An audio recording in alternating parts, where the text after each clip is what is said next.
Bonjour et bienvenue sur Mac+, en ce vendredi 1er mars. Au sommaire de cette édition, le Flash Info avec le Salon de l'Artisanat d'Art, le Salon du Mariage organisé par Cambrai Dynamique, une exposition au Théâtre de Cambrai sur les Amérindiens Inus, une conférence organisée par l'UTL et enfin le Conseil municipal de Cambrai. À suivre, une rencontre avec un jeune qui monte, le perchiste Émile Denecker. Ensuite, le rendez-vous astuce du mois avec Guy, notre chef jardinier du service des espaces verts de la ville. Mais tout de suite, notre Flash Info. N'oubliez pas de réserver un peu de votre temps aujourd'hui, demain samedi et dimanche.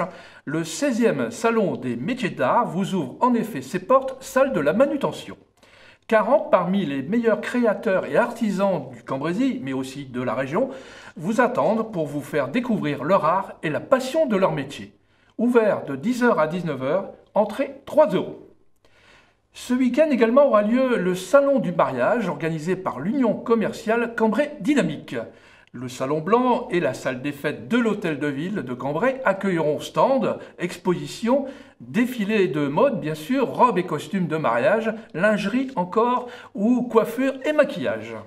Le salon est ouvert le samedi de 14h à 19h et dimanche de 10h à 19h. L'entrée est gratuite et on écoute tout de suite Marie-Gabrielle Soyer de Cambrai Dynamique, responsable de ce salon. Nous parlons donc maintenant du Salon du mariage et des réceptions qui se tient ce week-end à Cambrai. Et pour en parler, donc, mon invité qui est Marie-Gabrielle Soyer, bonjour. Bonjour. Vous êtes donc vice-présidente de Cambrai Dynamique, qui est l'union commerciale donc, de la ville de Cambrai. Vous êtes donc à l'organisation de ce salon. Alors concrètement, qu'est-ce qu'on y trouve ? Alors, nous retrouvons tous les commerçants, toutes les activités afin d'organiser un mariage.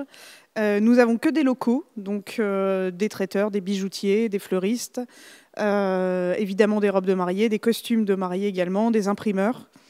Combien de professionnels donc seront présents ? 24 professionnels sont présents sur le salon. Donc vraiment tout ce qu'il faut pour organiser donc le jour J de A à Z avec les professionnels qui seront présents. Tout à fait.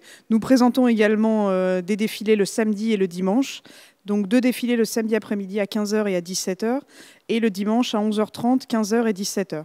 Le dimanche, nous avons également des démonstrations de coiffure, de fleurs et de maquillage. Et une chanteuse pour la 2e année qui vient ouvrir les défilés.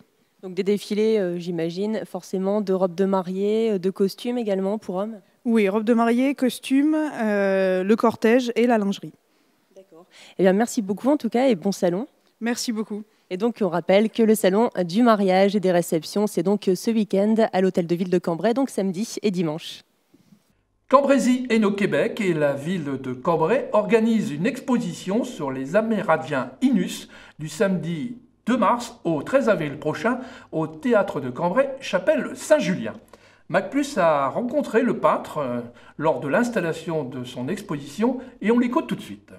En fait, on me catalogue comme un peintre ethnographe, c'est-à-dire que je peins un mode de vie qui est en train de disparaître depuis 40 ans, puisque je partage ma vie avec les Amérindiens du Québec, plus spécifiquement pendant 18 ans avec les Inuits. Les Inuits qui sont les montagnais, qu'on appelait communément, qui est un nom que les Français avaient donné parce qu'ils les avaient vus arriver des montagnes. Et cette exposition est une exposition un petit peu particulière. Pourquoi ? Parce qu'elle résulte de l'initiative d'un Français, Pierre-Esprit Radisson, qui est né à Avignon d'ailleurs au même endroit que moi, et qui s'est aperçu qu'en Nouvelle-France, on pouvait s'enrichir en ramassant la peau de castor et en la revendant en France. Et c'est comme ça qu'est née cette compagnie qui existe encore au Québec, qui malheureusement appartient à des intérêts américains depuis quelques années, qui s'appelle la baie d'Hudson. Donc cette compagnie-là, à actionnaire, avait un territoire qui était aussi grand que le Canada d'aujourd'hui. Et ce que j'ai voulu montrer, en habillant de mes amis Inuits avec des couvertures de la baie d'Hudson, c'est qu'à quelque part, c'était une sorte de dictature, mais en même temps, c'était une approche du capitalisme bien avant le temps. Cette exposition très intéressante, comme vous avez pu le constater, est donc visible les samedis de 14h à 18h et dimanche de 15h30 à 18h.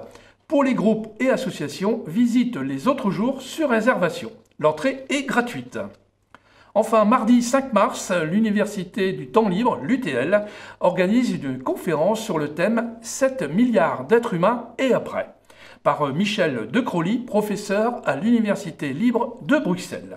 On termine par le dernier conseil municipal de Cambrai. 14 points étaient à l'ordre du jour, dont principalement la présentation du budget primitif 2013 et la nouvelle politique municipale sur la lutte contre les nuisances liées au bruit. Le budget a donc été adopté après délibération par la majorité municipale. L'opposition, quant à elle, a voté contre. Si vous désirez en savoir un peu plus et comprendre, voir comment se passe un conseil municipal, retrouvez un résumé en images en cliquant sur la deuxième vidéo du vendredi 1er mars.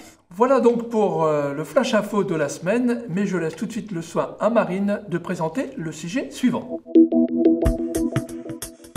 On poursuit avec un mot de sport en athlétisme. Émile Denecker de l'AC Cambrai Athlétisme participera ce week-end au championnat d'Europe de saut à la perche. Il sera en compagnie de Renaud Lavillenie qui a été le champion olympique à Londres l'an dernier.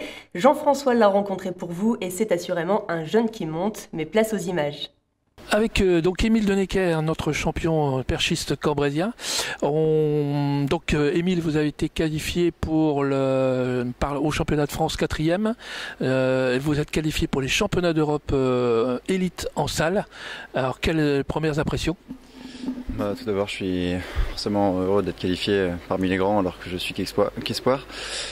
Donc après, c'est une grande satisfaction pour moi forcément parce que j'ai fait 5,63 en étant junior. J'ai eu du mal, j'étais blessé tout le temps l'année dernière pour revenir. Là, je fais les minima, donc forcément, je ne peux pas être plus heureux. Maintenant, on verra les suites lors du championnat d'Europe. Alors justement, quelles ambitions pour ces championnats d'Europe battre son record déjà et puis peut-être... Oui, voilà, la première ambition, forcément, l'objectif principal, c'est d'accéder à la finale. C'est une finale à 8, donc on verra bien. Je pense que normalement, à mon avis, avec 5,60 ou 65 au premier essai, c'est peut-être jouable de se qualifier en finale. Donc après si je suis qualifié en finale, je vise mon record, essayer de passer 5,70, pourquoi pas. Pour 5,65, ça nécessite donc de battre son propre record personnel. Oui, c'est sûr. Bon, j'ai déjà failli le faire à plusieurs reprises. Il manquait pas grand chose à chaque fois, donc là j'espère que tout sera bien en place au moment des championnats d'Europe, les petits détails techniques seront là. Alors par contre un autre objectif, c'est le mois de juillet, les championnats d'Europe espoir là. Oui, voilà, on a les championnats d'Europe espoir, donc ça doit être début ou fin juillet, je sais plus bien, et là pareil, on est assez nombreux en français, donc à mon avis il faudra faire aussi dans les 5,70 m pour se qualifier. Et après, pourquoi pas essayer de prétendre au titre. J'ai eu celui de junior, donc pourquoi pas celui d'espoir. Bon, alors, sportif c'est bien, mais il faut aussi penser à sa reconversion. Est-ce que tu es déjà en train de chercher cette reconversion, des études ? Oui, là je fais un DUTTC, donc technique de commercialisation en alternance. Donc je fais ça 2 jours par semaine à l'école et le reste du temps je suis au travail, donc à la banque. Eh bien on te souhaite en tout cas beaucoup de réussite pour les championnats d'Europe, mais aussi pour ta vie et ta reconversion future. Merci Émile. Merci beaucoup. Nous soutenons en tout cas Émile Denecker pour le faire monter encore plus haut pour ses premiers championnats d'Europe élite. C'est l'heure maintenant de notre rendez-vous Astuce du mois, un rendez-vous particulier, puisque cette semaine, à l'approche du printemps, nous avons décidé de vous offrir les conseils de Guy, qui est notre jardinier, et nous retrouvons tout de suite Guy sur le terrain. Le but de la taille d'alarme, c'est la réduction de la couronne, tout en gardant sa forme naturelle. Et quel est le principe pour tailler un arbre ? Donc le principe est la réduction des branches tout en gardant une petite branche. Alors vous allez voir, Pierre va commencer à couper une branche. Voilà, vous voyez, il y a toujours la branche derrière, c'est une petite branche, donc c'est une réduction, toujours en gardant la forme naturelle de l'arbre. Ici c'est un sorbier.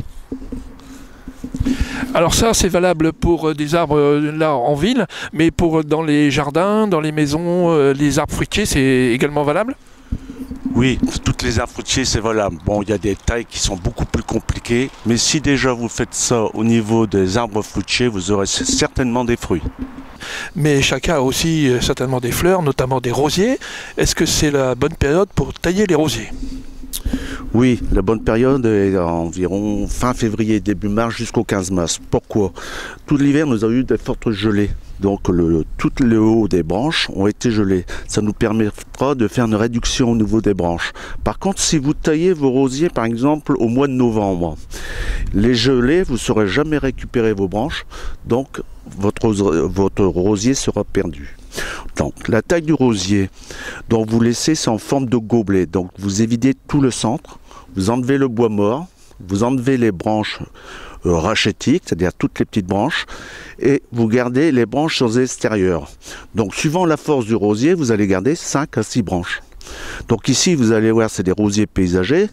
Donc nous allons garder la forme du gobelet, évider le centre, enlever le bois mort, les petites branches qui sont rachétiques, et nous les couperons à 25 cm au-dessus du niveau du sol, au-dessus d'un œil. Voilà le principe. Merci pour ces bons conseils. Nous aurons sans doute l'occasion de vous retrouver régulièrement, Guy, pour d'autres astuces, par exemple le mois prochain éventuellement pour nos balcons fleuris ou encore notre potager. En attendant, c'est la fin de cette émission. Nous vous remercions en tout cas de suivre Mac+ régulièrement chaque semaine et vous pouvez également nous retrouver sur notre page Facebook en nous adressant également vos idées de reportage par exemple. En attendant, rendez-vous la semaine prochaine pour une nouvelle édition de Mac+. Très bonne semaine.